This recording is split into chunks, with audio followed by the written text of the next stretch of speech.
Welcome to our series sharing our recent travels on board P&O Iona through the absolutely beautiful Norwegian Fjords. Just for some context, we were a party of 3 staying in an inside cabin on a recent sailing from the 27th of June to the 4th of July 2026. As you can see from the clips, we stayed at a nearby Premier Inn the night before in Portsmouth. I think if you're travelling from quite a distance by car to reach the port in Southampton, we'd highly recommend this area.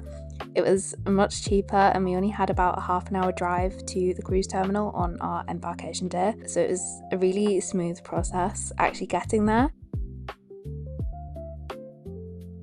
We arrived about 10:45 and we used CPS parking, as you'll see in a short second. It was very smooth and well organised. I'd say it was very simple. We literally had to sit in our car. They took a few pictures of any sort of damage just for their records, and then we handed over our keys, and that was pretty much it. Our assigned boarding time wasn't until 1:15, but we actually tried our luck to see if we could queue up any earlier, and we did. So we had to wait in a separate queue for a little bit of time, just over an hour, but it did mean that we were allowed to begin our check-in at around 12 o'clock instead. And here is us walking up onto the ship.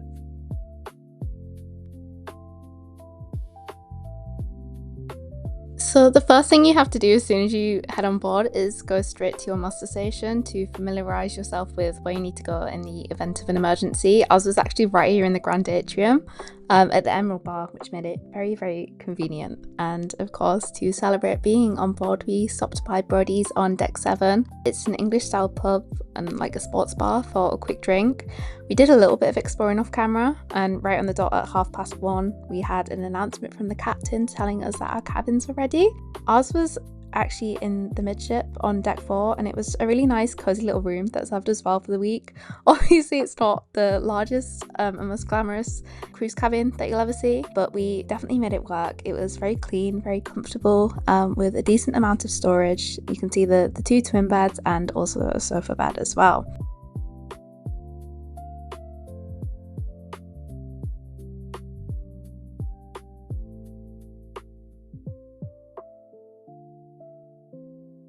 There's also the bathroom with a shower that probably has better water pressure than any hotel that I've ever stayed in.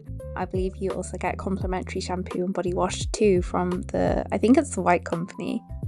We had daily room service from our very lovely cabin steward, who we honestly can't fault. He always gave us clean towels and tidied up after us, which was very much appreciated. And then after a bit more exploring, we actually headed to the sports bar, again for a casual quiz with the entertainment team. These were held quite regularly throughout the week, and there was usually multiple a day, I believe.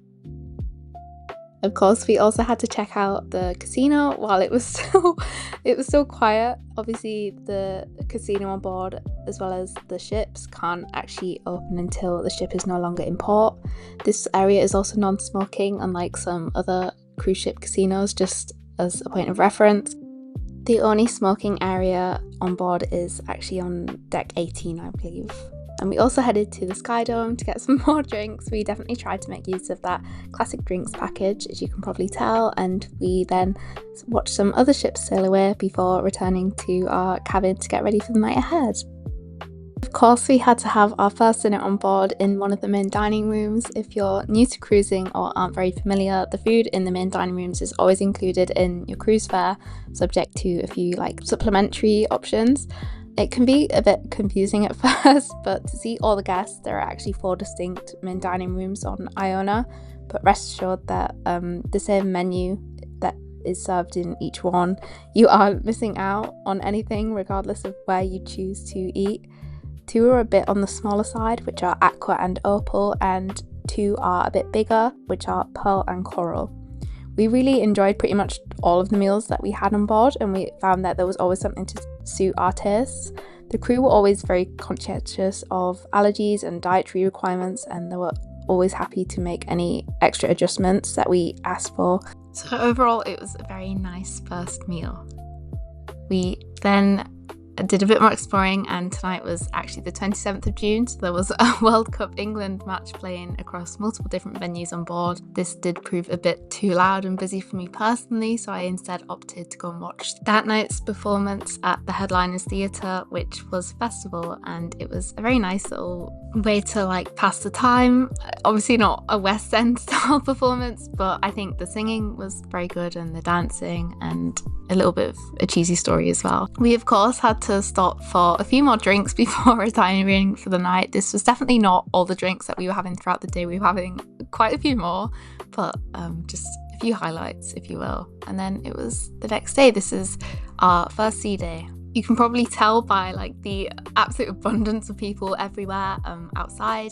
It was a very nice, warm, pleasant, sunny day, and everyone wanted to capitalise on that as much as they could. It was quite busy outside. You could tell it was a full capacity sailing. We, of course, then went to the main dining room again for our breakfast. It's nice and relaxed here. They, of course, come and serve you instead of you having to deal with the chaos of the buffet.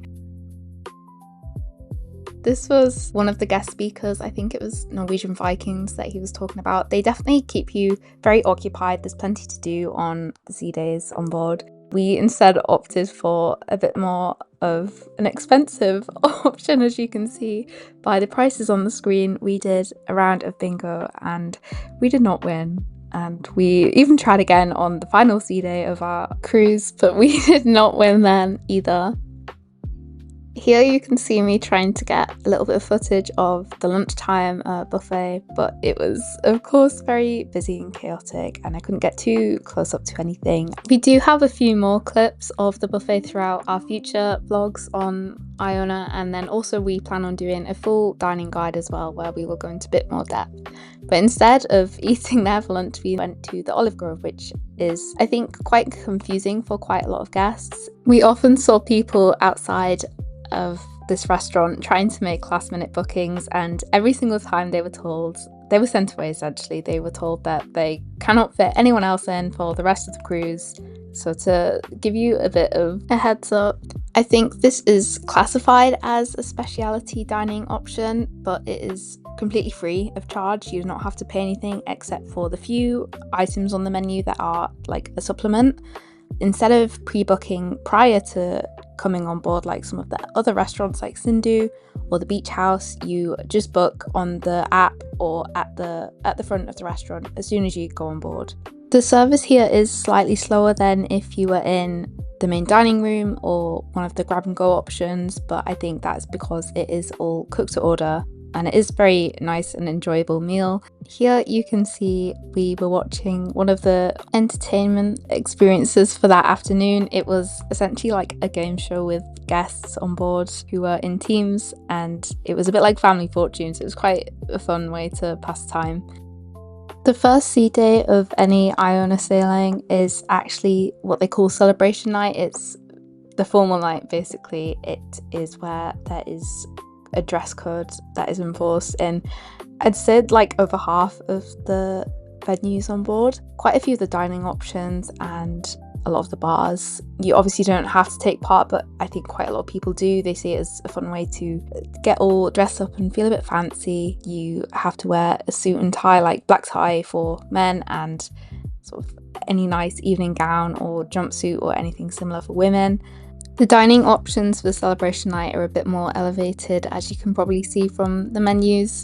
We did, of course, go in the main dining room again, and everyone is also given a little voucher they can redeem at any bar for a free glass of fizz, or I think the non-alcoholic option is an elderflower type drink. Again, it's completely optional if you want to take part in this or not. If you do want to get dressed up, that is encouraged, but if you do not want to, that is completely fine as well. It is, of course, your cruise. Everything that we had to eat here in the main dining room tonight was very much enjoyed. I think one of the party members said that it was his favourite night for food. It was a lovely, lovely meal. We actually did end up eating quite late tonight. By the time we were finished, it was time for our 10:30 booking at the Headliners Theatre for the entertainment that night. It was a comedy magician called Curtis Whitehead, the ginger magician I think he also went by. You'll have to excuse this very shoddy picture, but it was a nice way to end the night off. We were very, very tired. I know some people went and danced the night away in the clubhouse, but that was not for us today. It was a very busy, long day. We really, really hope you enjoyed. You can follow us at Facebook and on TikTok, as you see below, and you can look in the description for our email if you are interested in booking with us. Just either email us or shoot us a message, but we are a fully independent travel agency and we hope you enjoyed. So thank you again for watching, and we hope to see you next time on our next vlog where we are going into Stavanger and Olden.